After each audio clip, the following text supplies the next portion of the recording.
네, 중국의 지난해 GDP 발표를 앞두고 기다리면서 헬로 차이나 함께 하시죠. 한국투자증권 김철 대리입니다. 안녕하세요.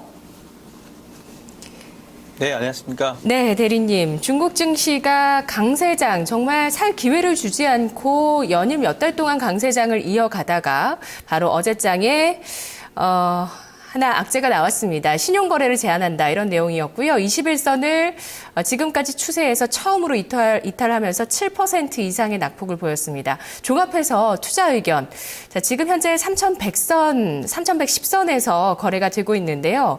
한 3,000선 정도로 내려온다면 비중 확대해봐야 될까요? 아니면 지금 구간에서는 좀 보수적으로 중국 증시를 봐야 하나요? 네, 지금 관점에서는 아마 두 가지로 나뉠 것 같습니다. 그동안 신용 거래로 가장 많이 매수가 많았던 종목들이 사실 은행이라든가 보험, 증권주들이었습니다. 그래서 이번 하락세가 신용 거래로 인한 것인데 아마 이런 매도 물량들이 금융주에서 많이 나올 수 있을 것 같고요. 저희가 계속 종목을 말씀드릴 때 실적을 봐라, 혹은 그동안 상승폭이 적었던 종목을 봐라고 말씀드렸는데 지금은 그런 종목들을 눈여겨봐야 될 때라고 보고 있습니다. 네, 금융주 쪽 말고 다른 쪽 섹터를 좀 봐야 된다는 말씀이신가요? 네, 그렇습니다. 예, 자 그럼 오늘 지금 전일 같은 경우에는 주요 네, 네. 말씀해 주세요. 그러니까 전일 같은 경우에는 중국 증권주들이 사실 하한가를 기록했습니다. 그리고 오늘 같은 경우에 처벌을 받은 중신증권이라든가 해통증권이 여전히 하한가에서 왔다 갔다 하고 있는 상황이고요. 이런 국면에서 볼 때는 아마 증권주들의 약세가 좀 더 이어질 수 있다고 보고 있습니다. 그리고 전일 하락했었던 다른 업종에서도 오늘 장 초반에는 반등이 나타났다가 다시 밀리는 이런 모습입니다. 그래서 당분간은 이런 매도 세력이 더 강하지 않을까라는 생각이 들고요. 이 중에서 저희가 소비재 관련된 기업들이라든가 IT 관련된 기업, 즉 이런 유동성에 상대적으로 덜 민감한 종목으로 접근하셔야 될 것 같습니다. 알겠습니다. 금융주는 좀 조정이 추스러질 때까지 좀 살펴보도록 하고요. 그러면 오늘 기업 실적이 뒷받침되는 중국 주식 이야기 들어보죠. 네, 오늘 말씀드릴 것은 중국 금융 IT 산업에 대해서 말씀드리려고 합니다. 최근에 국내 증시 같은 경우에도 파이낸스하고 테크를 합해서 핀테크라는 테마주들이 강세를 보였습니다. 예를 들어서 다우데이터라든가 키움증권, 다우기술 같은 인터넷 은행 관련된 이런 기업 종목들이 이슈가 있었는데요. 중국도 마찬가지입니다. 올해 1월 같은 경우에 중국 최대 SNS 업체인 텐센트에서 온라인 은행을 오픈했습니다. 따라서 중국에서도 이런 인터넷 관련 금융 IT 산업이 많이 부각되고 있습니다. 중국 같은 경우에는 사실 인터넷 금융이 시작한 것이 2013년에 알리바바의 위어버라는 상품을 시작점으로 봐야 될 것 같습니다. 이 위어버라는 상품이 2013년 6월에 출시가 되었는데 5개월 만에 이 스타코가 1,000억 위안을 돌파했고요.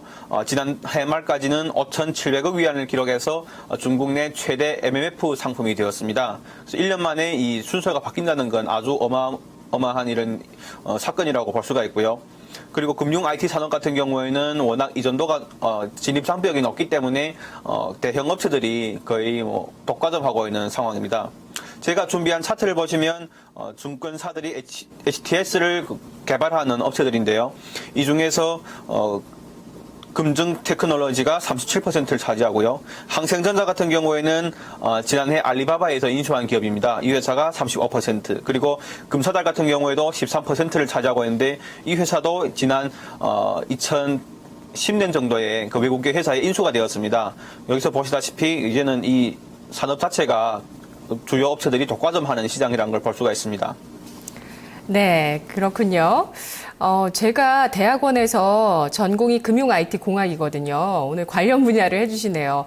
제가 전문 분야는 사실 아니었고 새롭게 배워보려고 갔던 건데 거기서 이제 같이 공부하셨던 분들이 증권사 HTS나 아니면 은행사의 보안이나 IT 프로그램 같은 것을 설계하는 쪽 담당하시는 분들 같이 공부를 했었거든요. 오늘 HTS 쪽에 업체별 시장 점유율 1위 금정테크놀로지 소개해 주시네요. 구체적인 기업 내용 알아보죠. 네, 지금 금정 테크놀로지는 중국 증권 시장에서 HTS 시장 점유율 1등인 회사입니다. 1998년에 설립이 되어서 2003년에 상장을 했고요. 알리바바의 위어보 시스템을 개발한 회사가 바로 이 회사입니다. 그리고 지금 중국 같은 경우에는 은행 시스템뿐만 아니라 뭐 증권, 뭐 보험, 신탁, 그리고 최근에는 뭐 지분거래소라든가 장외 시장이라든가 그리고 상품 거래 시장 등 분야에서 다양한 이런 IT 금융 IT 산업화를 추진하고 있습니다. 이 회사 같은 경우에는 전체 매출로 보면 제품 판매가 67%를 차지합니다. 그리고 시스템이나 서버, 단말을 통합하는 시스템 통합 분야가 13.8%를 차지하고요. 맞춤형 시스템이 10.5%, 그 외에는 유지보수라든가 기술 지원 같은 서비스가 차지하고 있습니다. 하지만 앞으로 봐야 될 것은 중국의 이런 IT 업체들이 수익 구조가 지금 다변화되고 있다는 것입니다. 중국에서 이 증권사들이 온라인 영업을 아직은 못하는 상황인데 주로 SNS를 통한 플랫폼과 IT 시스템 그리고 증권사 이 세 개 업체가 공동으로 제휴를 하는 경우가 많습니다. 그래서 중국에서는 텐센트가 사실 가장 많은 SNS를 보유한 플랫폼이고요. 이 텐센트하고 금정 테크놀로지가 제휴를 해서 그리고 따로 증권사를 선정을 해서 이런 종합적인 온라인 플랫폼을 구축하고 있는 상황입니다. 네, 그렇군요. 사실 우리 주식시장 안에서도 만약에 증권주가 잘 간다 했을 때는 아니면 건설주가 잘 간다 했을 때 또 움직이는 쪽이 관련해서 스몰캡 기업들이 뒤이어서 움직입니다. 부동산 개발이라든지 다양한 식으로 움직이게 되는데 관련해서도 또 좀 움직일 가능성이 있지 않을까 하는 생각 드는데요. 그만큼 어떤 강력한 성장성을 또 보유하고 있는지 해외 기업이나 우리 기업과 좀 비교를 해봐도 좋을 것 같고요. 금정 테크놀로지에 대해서 좀 더 자세히 들여다볼게요. 네, 지금 이런 중국의 인터넷 금융 관련된 이런 기업들 보면 수익 구조가 지금 해외라든가 한국 기업하고 좀 틀립니다. 그래서 단순히 비교하는 거는 큰 의미가 없을 것 같아서 중국 내 비슷한 사업을 하고 있는 항생전자랑 비교를 해봤습니다. 금정 테크놀로지 같은 경우에는 매출액이 한 3,600억 원 정도로 항생전자보다는 큰 편이고요. 반면에 영업이익이 좀 적은 편입니다. 78억 위안이고 시가총액도 한 항생전자의 절반 정도 됩니다. 그러니까 그만큼 이익이 적었기 때문인데요. 사실 이것은 순이익으로만 평가하기가 좀 어렵습니다. 왜냐하면 아까 말씀드린 대로 이 중국의 온라인 증권 플랫폼 같은 경우에 SNS를 통해서 사용자 기반을 확보를 하고 IT 시스템 회사가 시스템을 제공을 하고 증권사가 사실 수익이 발생합니다.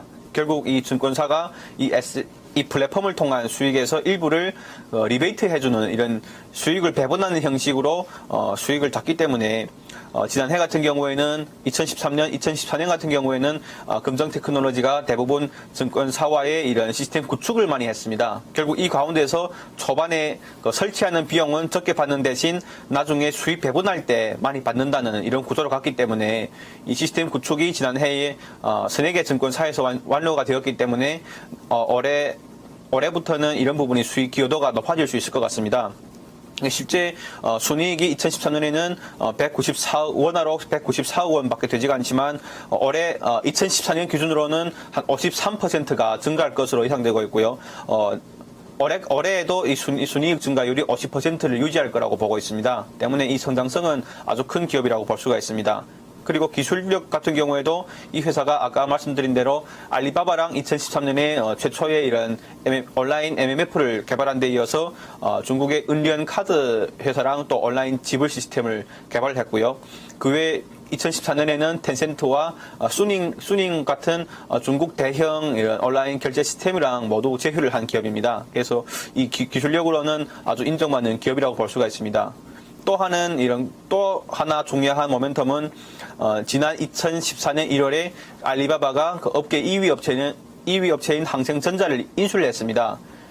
이로 인해서 텐센트와 이 금정테크의 관계가 오히려 더 돈독해졌다고 볼 수가 있거든요. 왜냐하면 알리바바랑 텐센트가 절대적인 이런 또 경쟁자 관계고 항생전자랑 금정테크가 또 경쟁자 관계이기 때문에 결국 뭐 중국의 IT 업체들은 알리바바 손을 잡지 않으면 텐센트 손을 잡아야 되는 이런 상황이고 실제로 2014년 6월에는 텐센트와 전략적인 제휴를 한 상황입니다.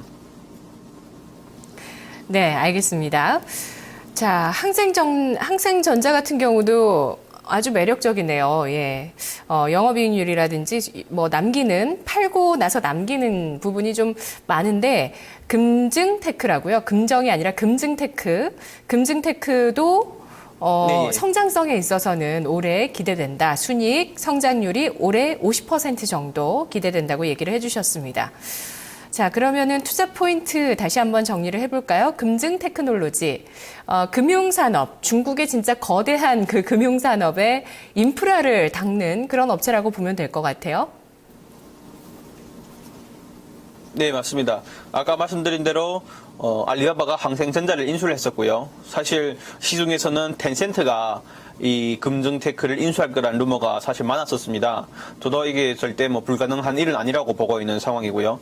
혹은 텐센트랑 제휴를 해서 증권사를 인수할 이런 가능성도 있다고 보고 있습니다. 과거에 한국에서 다오기술이 키움증권을 만들었던 것처럼 중국도 아마 온라인 증권사가 설립된다면 금증테크랑 텐센트가 합작을 해서 맨 먼저 설립할 가능성도 있다고 보고 있고요. 주가 차트를 보시면 후광통이 열리고 나서 다른 금융주라든가 혹은 기타 후광통 종목보다는 상승폭이 적었습니다. 그동안 많이 올랐기 때문에 후광통 이후로 상승폭이 적었던 이유도 있을 거니와 사실은 이런 대형주 위주의 시장으로 자금들이 몰리면서 이런 중소형주들이 상대적으로 소외가 됐습니다. 하지만 최근에는 리커창 총리가 2월에 심천을 방문하면서 텐센트를 방문했었는 텐센트에서 설립한 그 온라인 은행인 웨이중은행을 방문을 했습니다. 이로 인해서 중국에서 온라인 금융 관련된 이런 종목들이 다시 반등을 하기 시작했고요. 아마 상반기에는 온라인 증권사 라이센스를 장벽을 낮추는 이런 작업도 진행될 수 있다고 보고 있습니다. 그렇게 되면 이런 기업들이 오히려 더 추가적인 모멘텀이 발생할 수가 있다고 보고 있고요. 또 단순 기술적인 측면에서도 최근에 오일선이 21선을 돌파하면서 골든 크로스가 발생한 이런 차트입니다. 때문에 증시가 상대적으로 대형주들이 조정이 들어올 때 이런 중소형주 위주로 살펴볼 필요가 있습니다. 네, 알겠습니다. 따라서 지금 접근해도 무방한 주식이라고 평가해 주셨네요. 네, 그렇습니다. 예, 김철 대리님 오늘도 재미있는 이야기 잘 들었습니다. 네, 감사합니다. 고맙습니다. 네, 오늘도 중국 주식 이야기 알아봤는데요. 금정테크가 아니라 다시 한번 정정하겠습니다. 심천 금증 테크놀로지라는 기업입니다. 요즘 떠오르고 있는 핀테크와 관련해서도 큰 범위 안에서는 묶일 수 있고요. 금융 IT 산업 쪽에 담당하고 있는 기업 HTS라든지 금융과 관련되어 있는 인프라를 구축하고 있는 기업입니다. 아직은 스몰캡인데요. 매출의 규모나 여러 가지 측면에서 봤을 때 스몰캡 수준이지만 그래도 시가총액은 참 많네요. 시가총액은 3조 원 넘습니다. 네. 매출액은 3,600억 원 정도 수준이고요. 이런 기업. 관련되어 있는 산업이 좀 강세를 보일 때 스몰캡이 또 잘만 고르면 더 많은 또 주가 상승률을 보이기도 하는데요. 김철 대리 금증 테크놀로지에 대한 스토리 매력적으로 보고 지금 접근 가능하다는 전략을 세워주셨습니다. 헬로 차이나 함께 하셨습니다. 지금 토마토TV 022128-3388번, 2128-3388번 전화 주시기 바랍니다. 종목 카운슬러에서 오늘 오후 4시에 시청자 여러분의 종목, 단 한 종목을 새 전문가가 집중적으로 분석해 드립니다. 지금 바로 전화 주시고요. 저는 마켓 이막 이장에서 다시 돌아오겠습니다.